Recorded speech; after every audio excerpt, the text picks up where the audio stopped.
Section 2.3, using graphs of a function.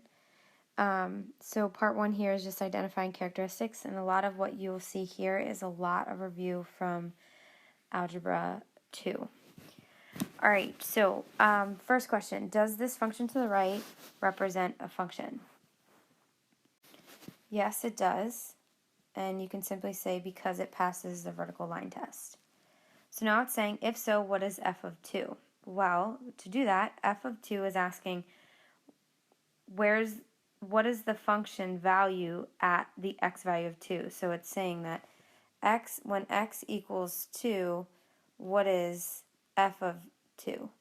So what is essentially your y value? So that's this point right here, and your answer is 0.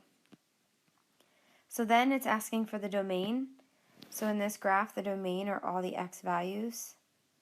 So we have 1 to 6. 1 has an open circle, so it's a parenthesis, and 6 has an end point, so we include it, so it's a bracket. And then for the range consists of all the y values of this function. So we have, and you always go low to high. The domain is always left to right, range is low to high. So -3, and it has a point at -3, so we include it with a bracket. And then it goes up to 2. Once again, that highest point is an open circle, so we don't include it and we use a parenthesis.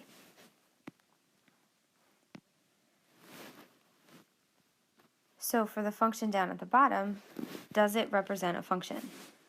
No, it does not. It fails the vertical line test by crossing through 2 points if we were to make a vertical line. So we won't answer the next question, but what is the domain? So the farmost left point is -4. There's a point there, so we include it. My farmost right point is +4. Once again, we include it. The range, the lowest point is -2, and it's included, and the highest point is +2, and it is also included. So when we look at a graph like this one, this is what we call a discrete graph, meaning it's just those 5 points that you see. So does it represent a function? Yes, because those 5 points are not on top of one another, which would again cause you to fail the vertical line test. So yes, it is a function. If so, what is h at 2? So at 2, we have this point down here. So the y value of that is -4. So then my domain of this graph are all the x values, and it's not going to be parentheses or brackets because these are just points. It's not an interval. It's not from this point to this point. It's just simply listing. So starting on the left, we have -4, -2, 1, 2, and 4 for all the x values. We use curly brackets to represent a list notation. And then going low to high, we have the y values, -4, -1, 0, 1, and 4. Again, curly brackets, which is set notation, a list of numbers. Okay, so now we're talking about increasing and decreasing, and this can get a little tricky. Because, like it says in the box, we always express it in terms of x. So the biggest mistake that we have with students is that they express it in terms of y. So please take note of that and practice it. So because we are writing it in terms of x, I am going to kind of color over this graph and show you the different ways you can think about this. So first things first, we always read the graph left to right, and what's the first thing it's doing? Well, it's decreasing. And where it stops decreasing, it's starting to increase. Where it stops increasing, it decreases again. And then where it stops decreasing,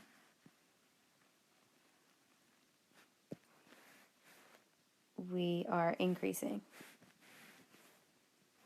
So I labeled, or I color-coded the graph into the differences between. So increasing is the pink, and decreasing is the yellow. Okay, so again, we write it in terms of x. So we're going to start on the left. Yes, I know we're decreasing first. So I like to say, okay, well, coming from the left, we are decreasing all the way until this point right here. And where is that point? What is that x value? I'm going to say that that is -1/2. So if we're coming from the left, that's negative infinity. So my first decreasing interval is negative infinity to -1/2. Infinities always get parentheses, and at 1/2 it stops decreasing and starts increasing. So at that actual point, it's doing neither. So we also have a parenthesis. So then, where it stops decreasing at -1/2, then we start increasing. So I can start that interval and say, okay, from -1/2 to, and then we stop at about right here, which is +1/2, where we stop increasing, we start decreasing again at 1/2,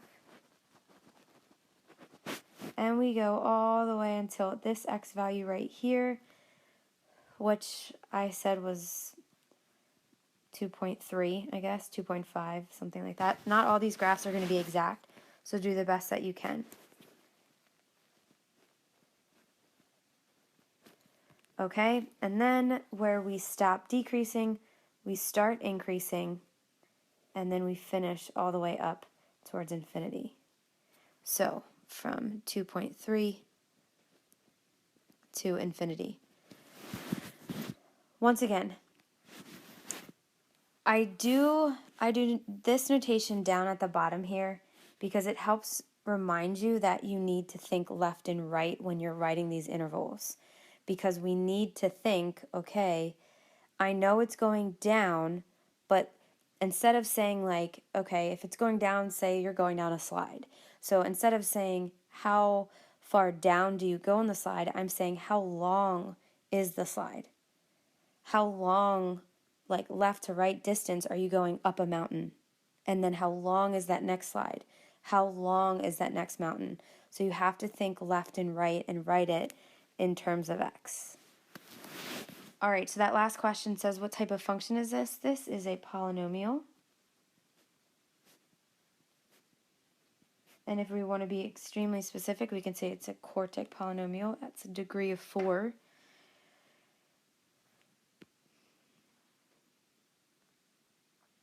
Okay, so the next topic is minimums and maximums. So the first thing I want you to do is sketch the graph for number 5. So go ahead and plug that into your calculator. And I'm just going to sketch the graph very loosely. So I'm only going to include the mins and maxes. When you do this in your calculator, once again, as a nice reminder, you do second trace for calculate. And you're going to calculate, I believe it's numbers 3 and 4 for the minimum and maximum. And then you have to do left bound, right bound, and find the point and make sure it says minimum for it to be the minimum. Okay, so these are the 2 points that I got.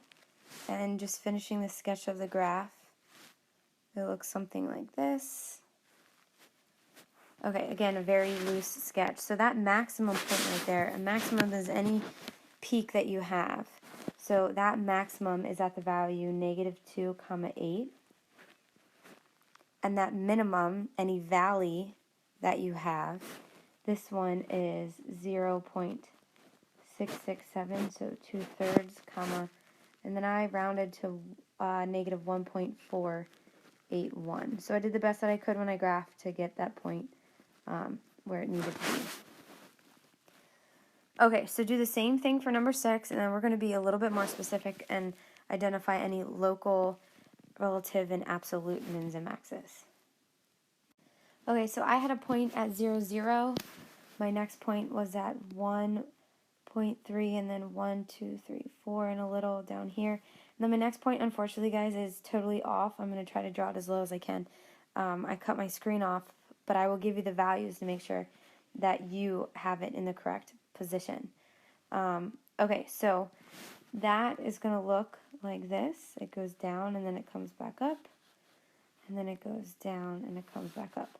Okay, so I'm going to label on the graph for you. So this point, again, like I said, was 0, 0.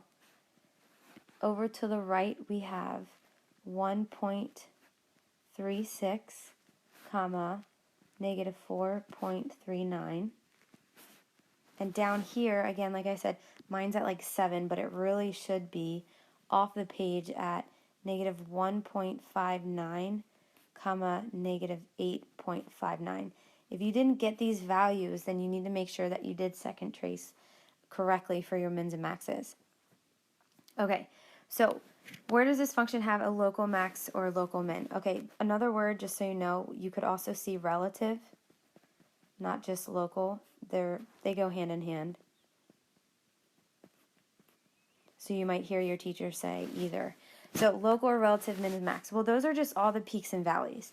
So we only have one peak, which is at 0, 0. And then we have two dips and two valleys at negative 1.59, comma, negative 8.59. And my other one at 1.36, comma, negative 4.39. Okay, so now it's asking for absolute. Well, absolute means just that, the absolute highest, the absolute lowest.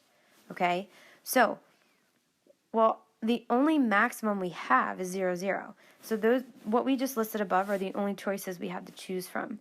So local and relative, you list them all, and then absolute is a way to be more specific about the points you just listed. So 0, 0 is our only max. Well, is it the highest point though? No, the whole graph up here is above it, so it's not the highest point. So you need to write none. Do not leave it blank. I need to see none, or else I'm going to think, oh, you're skipping this problem because you don't know the right answer, okay? Also, I understand that it goes on forever. That does not mean that your maximum is infinity. Infinity is not a point. So do never write infinity of any sorts for mins or maxes. All right, so the absolute min. Well, we have one of them. Right here, this point that I squeezed down at the bottom is our absolute lowest point. This graph will never pass it, ever, ever, ever. It is the lowest point. So we're going to write for one more time, 1.59, comma, negative 8.59.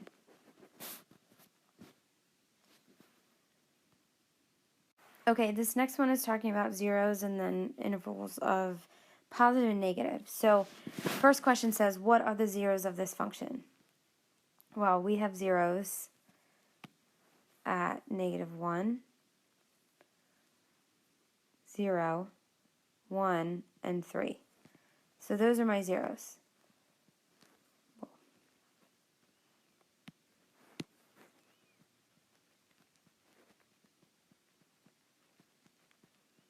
Okay, so what happens at these points? Well, the next thing it's asking, okay, where is g of x greater than 0? Well, greater than 0, this whole function is g of x. That's asking for the y values. So where are the y values greater than 0? Well, everything up here. Where are the y values less than 0 for that next question? Everything down here on the bottom half. Okay, so let's look at what this looks like.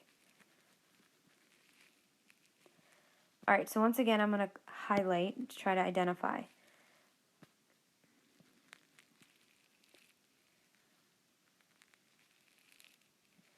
Okay, so this is where it's positive, right here, and right here. So that is where it's greater than 0. And then we're negative everywhere else. where, oh, no, next one, skipping down where it's less than 0. Okay, so first one's first. What does it do first, reading left or right? Well, it's positive. So, again, express in interval notation in terms of x. So you can write it horizontally again, like I said. So we're coming from negative infinity, and we stop being positive at the x value -1 because that's my 0. Now, for this one, it asks for when is it greater than 0. The next one asks, where is it positive 0? So, very similar question, I'm sorry, positive 0. Where is it greater than or equal to 0?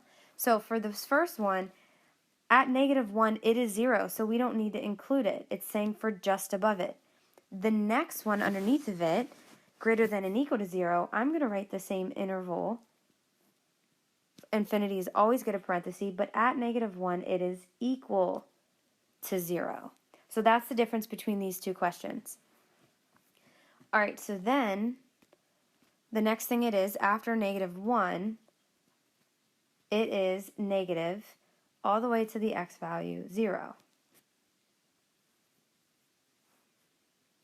Again, this bottom one is when it's equal to, so it's the same thing, just a bracket. All right, so now I'm going to finish just the greater than and less than, and I'll come back and do the equal to. So then after 0, from 0 to 1, it's positive. After that, we have 1, 2, 3 is negative, and then it finishes positive from 3 to infinity. So then to finish the other two, I'm going to write the same exact intervals, but these are all brackets because we want to know when is it also equal to 0.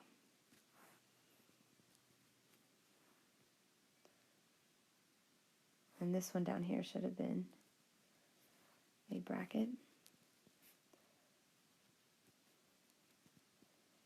And you also might see some of your teachers put like a little U in between, just like the union of, just the proper way you list a couple of these things.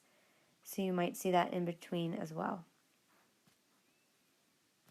Okay, end behavior. Very same concept from Algebra 2, but now we're going to fancy up the notation and write it in proper interval notation. I'm actually going to start with number 9 and then go back up to 8 and hit 10. So with number 9, in Algebra 2, you just looked at the left and said, okay, it went down, and you looked at the right and says, okay, it goes up. All right, well, now we need to do it a little differently. This is the fancy notation right here, the interval notation. So it's saying as x goes to negative infinity, so as we go left towards negative infinity on the x-axis, what is happening to y? Well, y is going down, y or n is going towards negative infinity, meaning down. Then we want to say, okay, well, as we go to the right, towards positive infinity on my x, what is the graph doing?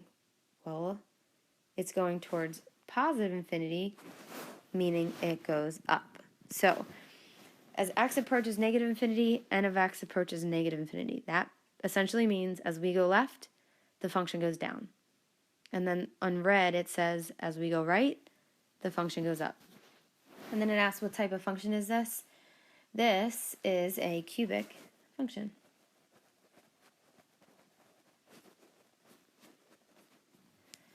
Okay, so I want to go back up to number 8. Now this guy has an asymptote, so it kind of changes things a little bit. So we have an asymptote at 0. And actually we have a vertical one here as well at, what's that, -5. All right, but we only care about the two ends, which are over here and over here. So as we go to the left, this left side actually approaches your asymptote. It never touches, so it's approaching the value of 0. And over here, as we go to the right on this end, same thing. It's approaching the value, that asymptote at 0. Now, you're not going to see this end behavior until a later chapter, but it's also good to know how how that looks with an asymptote, and as you should know, this function is called a rational function. You did a whole unit of that in Algebra 2. Okay, so the last specific problem to deal with is number 10. So number 10 with end behavior. Well, number 10 has an end point. And whenever it has an end point, we say it doesn't have end behavior on that side. So as we go left, p of x does nothing, no end behavior, or you could just write no end behavior. Okay? Sorry.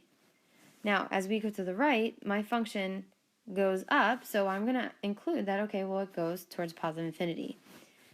And once again, what type of function of this? You could say radical, or you can say the square root function. Okay, the last topic of these notes is symmetry. So we have two types of symmetry. We have symmetry over the over the y-axis, and then in the origin, or sometimes I say around the origin. So if I want to draw in the other half and have it have symmetry over the y-axis, then I'm going to say, okay, well, this point right here, that's not a solid point. So I'm going to say, okay, well, here's a solid point, and then here's my 0. So I have -2, 0, and at -1, we're at -3. All right, so on the other side, that means I'm going to flip things around. So at 1, I have a point at -3. And then at +2, I have a point at 0. So I'm going to go down. I'm going to go down a little bit and then come back up. And there we have it. If I were to flip them over top one another, then it would land on one another over the y-axis. So something to notice, f of -1 is -3. And then f of +1, so the opposite of the first input value, is also -3. So no matter if you go left 1 or right 1, you go down -3 because they need to share and reflect over the y-axis. Now, odd symmetry, we're going to rotate it. Okay, so we have this point up here. There's a point right here at -1, 3, and this point at -2, 0. So I'm still going to have a point, but now on the other side at 2, 0. But I don't need to reflect it over top up here. I need it to rotate this way, clockwise, 180 degrees. So that means at +1, I'm going to have a point at -3. So then my graph looks like this. It's a very rough sketch, but that is, so if I were to spin it around the origin, this is what it would look like. So then we say, okay, well, if I went left 1 and up 3, now I go right 1 and down 3, the opposite. And then this box right here is just kind of like a explanation of the similarities that we had between inputting the same value, just opposite signs, and then comparing what we get out of it.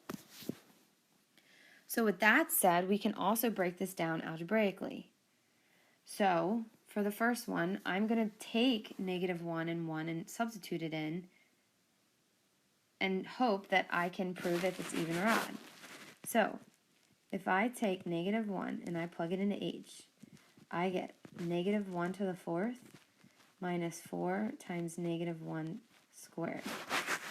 And when I do this, I get 1 minus 4, which gives me 3. Okay, well, I'm going to use the opposite of that value I did, so I have h of 1 now. Please don't use -1 and 2. You need to, if you're going to use 2, then you also have to use -2. So you use the same value, just opposite signs. And when you plug that in, I get 1 to the 4th minus 4 times 1 squared, which gives me 1 minus 4, which also gives me 3. So according to the box above in the example we have, because whether I go left 1, I'm going to go down 3, and if I go right 1, I'm going to go down 3. So we have an even function. I get out the same output if I plug in two opposite pairs. So for odd, I'm going to do, okay, g of -1. And it doesn't matter which one you do first either. -1 cubed minus 4 times -1 gives me -1 plus 4, which gives me 3. G of 1 equals 1 cubed minus 4 times 1, which equals 1 minus 4, which is -3. So I got two opposite outputs when I plugged in two opposite inputs, so therefore we have an odd function. So again, you have to plug in the same value, but you plug in the positive and negative of that same value. So I don't have to use 1, it's just easy to work with. You could have used 2 or 3 or 5, it doesn't matter. And then you're looking, okay, well, if I get the same value, it's even. If I get the same value but different signs of that value, then it's odd. Now, if you plug in -1 and 1 and you get -5 and 6, well, those are two completely different numbers. No relation, no sign, no just difference in the positive or negative of it, so that would be neither. Now, you should also be able to look at a graph and determine if it, or what kind of symmetry it has. So for this one at the bottom, we have even symmetry because it reflects over the y-axis. Over here in the middle, we have neither. Whether I reflect it over the y-axis or spin it, it's still going to be different. And then for this one, if I were to rotate 180 degrees, all my values, they would map onto each other, so this is odd. Something else just to add in. If I understand that you were taught that a parabola, a quadratic function, has symmetry. Well, yes, it does. It has symmetry everywhere, but it's not always going to have even symmetry specifically. Even refers to it reflecting over the y-axis. So if I were to take this quadratic and shift it left or right, yes, I still have symmetry down here, the axis of symmetry, but that is not the y-axis, so it is not even anymore. For a cubic function, it has odd symmetry as the parent function. But if I were to move this around, and even if I flipped it the other way, I no longer can spin it around the origin 180 degrees and map it onto itself. So just know that symmetry can occur, but specifically when we say it's even or odd, this is what we are referring to.